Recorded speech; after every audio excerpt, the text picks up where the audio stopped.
HD सच्ची कहानियों पर आप सभी का स्वागत है।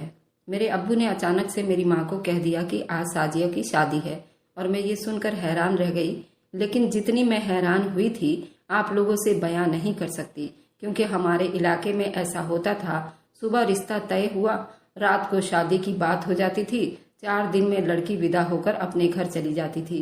क्योंकि यहाँ पर सब लोग ही गरीब थे, ना किसी को दहेज देने की फिक्र होती थी और ना ही ज्यादा धूमधाम करने की। सब एक दूसरे का ख्याल रखते थे। अगर घर वाले अपनी बेटी को कुछ देना चाहते हैं तो दे सकते थे, बाकी सब कुछ लड़का खुद बनाता था। हम लोग अपनी रस्मों पर चलते थे और हमें ये रस्म ठीक भी लगती थी। मुझे तैयार कर दिया गया और मेरा निकाह भी हो गया। हमारे यहाँ ये रस्म भी थी कि शादी के रात ही लड़का लड़की एक दूसरे को देखते थे। मेरा बाप एक अच्छा इंसान था और वह पूरे इलाके में सिर्फ अपने अच्छाई की वजह से ही मशहूर था। इसलिए मुझे पता था कि मेरे साथ जो भी होगा बहुत अच्छा ही होगा। उम्मीद है उसने मेरे लिए जिस आदमी का चुनाव किया होगा वे अच्छा ही होगा, और अल्लाह का वादा है कि अच्छी औरतों के लिए अच्छे मर्द ही चुने जाते हैं। अपने कमरे में बैठी थी जब दूल्हा सामने आकर बैठ गया। जब उसने मेरा घूंघट उठाया तो उसे देखकर मेरे कदमों के नीचे से जमीन निकल गई थी। मैं हैरान रह गई और जल्दी मेरे दिल में एक ही शब्द आया, मेरे बाप ने मुझे कौन सी गुनाह का बदला लिया है। क्योंकि जब मैंने उस आदमी को देखा तो उसका तो इतना। ये था कहानी का शीर्षक। अब सुनिए पूरी कहानी। सब कहते थे कि साजिया जैसी बेटी अल्लाह हर इंसान को दे, क्योंकि वैसे तो उस गांव के वसूलों के हिसाब से मुझे सिर्फ 5वीं क्लास तक ही पढ़ाया गया था। मेरा दिमाग इतना तेज था कि मुझे 5वीं क्लास पढ़ने के बाद सारी हिंदी इंग्लिश भी पढ़नी आती थी, बोलनी भी आती थी, और मैं इंग्लिश भी अच्छी बोल लेती थी। हमारे इलाके में टूरिस्ट बहुत आते थे, क्योंकि वह एक पहाड़ी और झरनों वाला इलाका था। उनको देखकर, उनकी बातें सुनकर मुझे इंग्लिश बोलने आ गई थी। मैं देखने में खूबसूरत भी थी और घर के कामों में भी बहुत अच्छी थी। मेरा दिल बहुत छोटा सा था। जब मैं किसी को मुसीबत में देखती तो परेशान हो जाती थी। हमारे घर में खुद खाने पीने के कुछ नहीं होता था, लेकिन फिर भी मैं लोगों की मदद करने की कोशिश करती। मेरा एक छोटा भाई था और माँ बाप भी मजदूरी का काम करते थे। ऐसी कोई टेंशन नहीं थी। लेकिन मेरी माँ ने कहा कि कल को साजिया जवान हो रही है, अब उसकी शादी की उम्र हो गई है, उसकी शादी के बारे में सोचो। मेरे बाप ने ये बात सुन तो लिया, लेकिन एक कान से सुनकर दूसरे कान से निकाल दिया करते थे, क्योंकि उसके पास इतने पैसे भी नहीं थे जितने एक आम शादी में लगते थे। अब ऐसा तो नहीं था, बिल्कुल ही नहीं, मुफ्त में शादी हो जाती। पर एक दिन जब मैं घर आई और मैंने घर में कदम ही रखा था, मेरी माँ ने मेरे मुंह पर थप्पड़ मारा। मैं हैरान रह गई। उसने कहा कि तेरा क्या काम है गांव के लड़कों के साथ बातें करने का। मैं ये सुनकर परेशान हो गई थी। मैंने कौन से लड़के से बात की थी? मेरी माँ ये सब कह रही थी कि मेरा बाप भी सामने बैठा था। कहने लगी, तुझसे पहले तेरी करतूतों की खबर मुझ तक पहुंच गई है। मैंने कहा कि कौन सी करतूत कर दी है मैंने? तो उन्होंने बताया कि वे साथ वाले लड़के ने देखा है कि तू एक आदमी के पास खड़ी थी और उसको सेब खिला रही थी। कहाँ से आया तेरे पास सेब, और तू उसको क्यों खिला रही थी? मैंने कहा कि मैंने पेड़ के ऊपर चढ़कर तोड़े थे। ये देखो, मुझे थोड़ी सी चोट भी लग गई है, आप लोगों के लिए भी तो लाई हूँ। और मैं जिसको सेब खिला रही थी वह एक भिखारी था। मुझसे तो मैंने दे दिया उसको। माँ, आप लोगों के बातों पर क्यों ध्यान देती हो? क्या आपको अपनी बेटी पर भरोसा नहीं है? और क्या अपने परिवार पर भरोसा नहीं करती? किसी को भीख देना कोई गुनाह है? ये लो, पकड़ो सेब और खा लो। मैंने अपनी माँ के आंचल में रखा और खुद वहाँ से निकल कर आई। मैं अपने जख्म धोने के लिए नल पर चली गई। मुझे छोटी सी खरोच लगी थी। मेरी माँ ने मेरे बाप की तरफ देखा और वे दोनों न जाने आपस में क्या खुसर फुसर कर रहे थे। कुछ न बोले। हमारे घर में माफी मांगने का तो रिवाज ही नहीं था। ठीक है, माँ बाप औलाद से माफी नहीं मांगते, पर इतना तो कह देते कि चल कोई बात नहीं। माँ ने सेब ले लिया और धोकर मेरे भाई को खिलाने लगी। वैसे मैंने माँ को पूरी बात तो नहीं बताई थी। पूरी बात ये थी, जब मैं उस आदमी के पास से गुजर रही थी तो उसने अचानक से मेरा हाथ पकड़ लिया था। मैं बड़ी बहादुर थी। अगर कोई मेरी जगह होता तो वह डर ही जाता। मैंने कहा कि शर्म नहीं आती तुम्हें? जब उसकी तरफ देखा तो उसका हुलिया बहुत ही बुरा था और डरावना था। बिल्कुल काला सा मुंह था, बुरा सा आदमी था, इतना गंदा कि उसके पास खड़ा नहीं हुआ जा रहा था। उसके अंदर से बदबू आ रही थी। मैंने कहा कि इस उम्र में भी लड़कियों को छेड़ते हो, अल्लाह का डर नहीं है तुम्हें? तो वह कहने लगा, छेड़ नहीं रहा हूँ, भूखा हूँ, कुछ खाने को हो तो दे दो। तो मैंने उसे सेब निकाल कर दे दिया और यही मंजर शायद एक लड़के ने देख लिया जो हमारे साथ वाले गांव में रहता था। वह भी बड़ा बदतमीज लड़का था। एक दिन छत पर खड़ा होकर सिगरेट पी रहा था तो मैंने उसकी माँ को शिकायत लगा दी थी, इसलिए उसने मुझसे बदला लिया था। ये तो हमारी आजकल की नस्लों का हाल है। बच्चों के स्वभाव में भी इतना गुस्सा और बदले की भावना भरा हुआ होता है।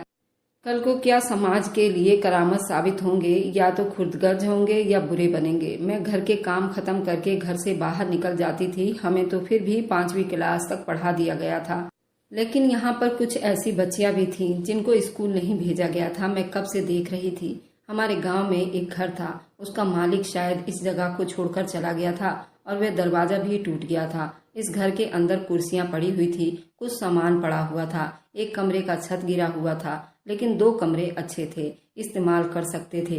गांव वालों की मर्जी से मैं उस जगह को इस्तेमाल में ला सकती थी। मुझे किसी ने भी नहीं रोकना था।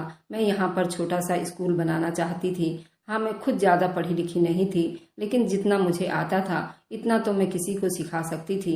मैंने सोचा कि जो चीज यहाँ पर पड़ी है उन्हीं को जुगाड़ बनाकर एक छोटा सा स्कूल बना लूंगी। इसलिए बार बार वहां जाया करती थी, लेकिन किसी को ये बात बताती नहीं थी, क्योंकि अगर ऐसी बातें पहले ही बता दी जाती तो शायद मैं कुछ कर ही नहीं पाती। अपने गांव की कुछ छोटी छोटी लड़कियों को जानती थी, उनको एक दिन अपने साथ ले लिया और उस जगह को साफ करने लगी। वह जगह साफ कर रही थी जब वहां पर एक भिखारी घुस आया। मैंने उसे कहा कि तुम यहाँ पर कैसे आ गए? तो कहने लगा, क्यों, ये घर थोड़ी है, ये तो गांव का घर है जो खाली पड़ा है। जैसे तुम आ गई हो वैसे मैं भी आ गया हूँ। मैंने कहा कि तुम्हें किसने यहाँ आने के लिए कहा? पहले ही तुम्हारी वजह से मेरे घर में मेरी पिटाई लग गई है। तुम्हें एक सेब क्या खिला दिया? तुम तो मेरे सर पर आ पड़े हो। मैंने कहा कि चलो जाओ यहाँ से, उससे पहले कि यहाँ पर तुम्हें कोई और देख ले। सच कहते हैं, खाली दिमाग शैतान का घर होता है। जिसको कोई काम नहीं होता वह दूसरों के घर में ताका झाकी ही करता है, इधर की बात उधर करता है। चले जाओ यहाँ से, नहीं तो फिर वही कहानी बन जाएगी। मैं उससे ये बात कर ही रही थी कि और एक बड़ा सा टेबल पड़ा हुआ था जिसको हटाने की कोशिश कर रही थी। वो मुझसे नहीं हिल रहा था। मेरे साथ जो छोटी छोटी लड़कियां काम कर रही थी उनके बस की भी ये बात नहीं थी। उसने टेबल को एक हाथ लगाया और मैं जिस तरफ करना चाहती थी उस तरफ फंसा दिया। मैं हैरान रह गई। उस बूढ़े के अंदर अभी भी इतनी ताकत थी। मैंने कहा कि शुक्रिया आपकी। उसने कहा कि मैं तुम्हारी मदद करने ही आया था। मुझे पता है तुम यहाँ पर एक स्कूल बनाना चाहती हो। एक छोटी लड़की ने मुझे बताया। मैंने सोचा कि तुम्हारी मदद करने आ जाऊं। मैंने कहा, अगर तुम्हें मदद करने का ही इतना शौक है, तुम्हारे अंदर इतनी ताकत भी है, तो तुम अपनी मदद क्यों नहीं करते हो? लोगों से भीख क्यों मांगते फिरते रहते हो?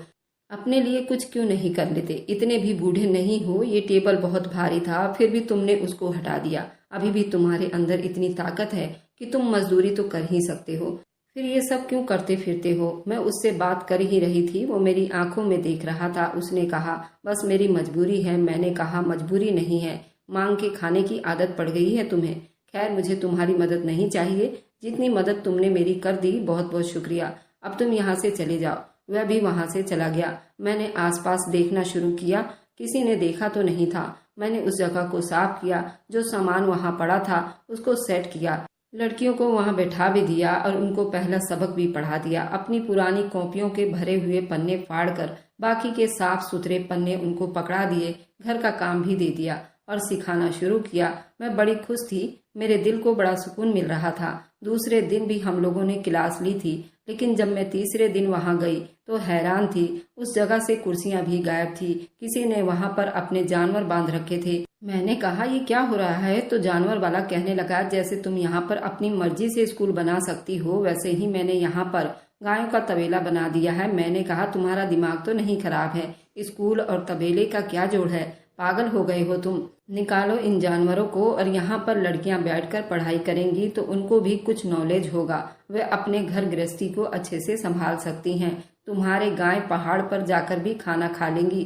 कहने लगा, लड़कियों को मत पढ़ाओ, नहीं तो तुम्हारे जैसी बनेंगी। किसी के भी घर में घुस जाएंगी और अपनी मनमानी करेंगी। और अब यहाँ खड़ी होकर मुझसे जुबान क्यों चला रही हो? मैं वहाँ आसपास नजर दौड़ाया तो वो भिखारी भी खड़ा था और ये गाय भैंस वाला मुझसे बदतमीजी कर रहा था। अगर उस भिखारी को मेरी मदद करने का इतना ही शौक था तो ये यहाँ पर आकर मेरी मदद क्यों नहीं कर रहा था? वह वहीं से पलट गया। जबकि उसने सब कुछ देख लिया था। मैं भी सोच रही थी मैं किस इंसान से मदद की उम्मीद कर रही हूँ। इतना मदद करने वाला होता तो खुद के लिए पहले करता, अपने लिए ही कुछ कर लेता। अब अपने लिए कुछ नहीं कर सकता तो मेरे लिए क्या ही करेगा। मेरा स्कूल तो बर्बाद हो गया था। उसने वहां पर अपने जानवर बांध दिए थे और कहा कि मेरे जानवरों की जगह है, जब तक मेरा दिल करेगा मैं यहाँ पर रखूंगा। अगर इस घर का मालिक आ गया तो जानवर निकाल कर ले जाऊंगा।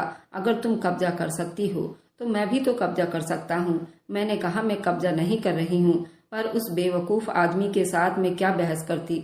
घर आई तो ये बात भी घर पहुंच चुकी थी। मैंने स्कूल बनाने की कोशिश की और वहां पर गाय वालों ने अपनी गाय बांध ली और गाय वाला मुझसे बदतमीजी कर रहा था। मैं भी उसको मुंह तोड़ जवाब दे रही थी। मेरे बाप ने कहा कि आज से तेरा घर से जाना बिल्कुल बंद है। तू हाथ से निकलती जा रही है। थोड़ी सी पढ़ाई क्या कर ली है? तेरा तो दिमाग इतना ज्यादा खराब हो गया है। और थोड़ी ज्यादा पढ़ाता तो तू इस गांव से ही भाग जाती। मैं हैरान रह गई। मेरे माँ बाप मेरे लिए किस तरह की बातें सोच रहे थे। साथ वाले घर में एक बूढ़ी दादी रहती थी। उन्होंने हमारी लड़ाई सुन ली। कहने लगी, बेटा ये लोग इसी काबिल है, उनके साथ अच्छा ना किया जाए। ये मर रहे हैं तो उनको पीछे से और उसको धक्का दे दो, तब उनके साथ इंसाफ होगा। मैं बिल्कुल ठीक कह रही थी। इस गांव से जाहिलपन कभी नहीं जा सकती थी, लेकिन इस जाहिलपन की भेंट चढ़ने वाली कितनी लड़कियां हो चुकी थी। आने वाली नस्ल बर्बाद हो रही थी। लड़कियों को पढ़ाई नहीं मिल रही थी। लड़कों के दिमाग में कुछ घुस नहीं रहा था। सब लोग यहाँ पर जाहिल और बेवकूफ थे। इस तरह से कैसे चलता? समाज के लिए कुछ कर सकते ना करते तो, लेकिन उनकी अपनी जिंदगी अपनी तरह खराब ना करते। मैं कमरे में चली गई और मैंने रोना शुरू कर दिया। मेरे बाप और माँ ने कहा बस अब उसकी शादी करवा देते हैं। मैं रात तक रोती रही। मैंने खाना भी नहीं खाया। मेरा कमरा बिल्कुल ऐसा बना हुआ था। गली में एक खिड़की खुलती थी, लेकिन उसको खिड़की कहना ठीक नहीं होगा। शायद ये कमरा जमीन के अंदर इतना धंस गया था कि खिड़की की जगह पर सड़क आ गया था। मैंने उस तरफ देखा तो अचानक से हैरान रह गई। किसी का हाथ अंदर आया और उस हाथ के ऊपर एक छोटा सा नान का टुकड़ा और उस पर थोड़ा सा हलवा रखा हुआ था। मैंने देखा ये कौन है जो मुझे खाना दे रहा है। जब मैंने बाहर देखा तो वही भिखारी था। मैंने कहा तुम यहाँ पर क्या कर रहे हो और ये खाना कहाँ से लेकर आए हो? उसने कहा कि मुझे तो पता है तुम्हारे घर वालों ने तुम्हारी क्लास लगा दी है और तुमने खाना नहीं खाया होगा। ये लो खाना खा लो। मैंने कहा नहीं, मुझे नहीं खाना ये खाना, और तुमसे लेकर तो बिल्कुल भी नहीं खाना। उसने कहा क्यों? उस दिन तुमने भी तो मेरी मदद की थी। आज मैं तुम्हें खाना खिला दूंगा तो क्या ही हो जाएगा। लो पकड़ लो, तुम्हारे माँ बाप देख लेंगे। मैंने कहा कि मेरे माँ बाप ने देख लिया तो मैं खाना खाने के काबिल भी नहीं रहूंगी। शायद मुझे कब्रिस्तान भेज देंगे। चले जाओ यहाँ से, चले जाओ। उसे बार बार वापस भेजने लगी, लेकिन वो बड़ी ढीठ आदमी था। जब तक मैंने उसके हाथ से खाना नहीं पकड़ा वह जा ही नहीं रहा था। मैंने खाना ले लिया तो वह जल्दी से वहां से चला गया। जब मैंने वह खाना खाया तो ये सोचने लगी, चलो कम से कम किसी ने तो मेरा एहसास किया। वाकई मुझे बहुत भूख लग रही थी और हमारे घर में कोई इतना खाना भी नहीं बनता था कि एक आदमी ना खाए तो उसके लिए खाना रख दिया जाए। कोई और खाना खा जाता। फ्रिज भी तो नहीं था, फिलहाल खाना रखते तो खराब हो जाता। मुझे अच्छा लगा। रात भर उसी के बारे में सोचती रही। ऐसे नहीं, बस यूं ही सोच रही थी। अच्छा इंसान है लेकिन उसकी किस्मत खराब है। मैं भी अच्छी इंसान थी लेकिन मेरी भी तो किस्मत खराब थी। किस्मत ही तो ऐसी होती है इंसानों की। वह खुद कुछ करना चाहता है तो किस्मत उसके आगे आ जाती है। और मेरे सामने भी मेरी किस्मत खड़ी थी, लेकिन मुझे ये नहीं पता था कि अभी मेरी किस्मत और भी खराब होने वाली थी। सुबह हुई तो मेरे माँ बाप मुझे अजीब नजरों से देख रहे थे। मेरा बाप सुबह ही कहीं चला गया। माँ ने कहा कि काम पर नहीं गया। मैंने कहा काम पर नहीं गए तो कहाँ गए? तो मेरी माँ ने कहा तुझे क्या करना है जानकर, जा अपना कमरा साफ कर। मेरे अकेले का कमरा थोड़ी था, वो तो मेरे भाई का भी था।